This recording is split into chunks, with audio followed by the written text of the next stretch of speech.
Tell me about yourself. Sir, I am sitting in front of you, sir. So, why do interviews ask such tough questions?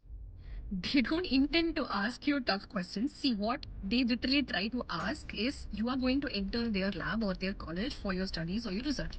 So they want to know if you know the basics. If they throw a challenge at you, are you able to solve it, or will you expect some spoon feeding and will you expect help in even the most basic things? Is what they try to understand. So they will test your fundamentals. They will try to understand if you really know the concept in depth, or are you just bluffing superficially.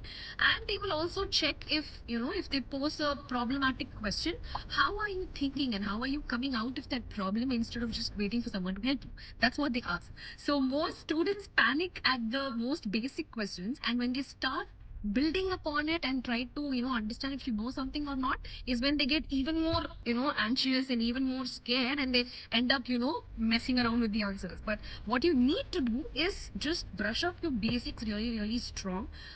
Be prepared on the domains that you are strong in, so that no matter what kind of questions they ask, you'll be able to navigate. And the most important thing is, when they give you a question that you don't know, at least try to recall and say something related to that you may know, or something from the past that reminds you of that particular concept, or anything as such, and try to just navigate through the question rather than just saying, sir, I don't know. That would be a better way.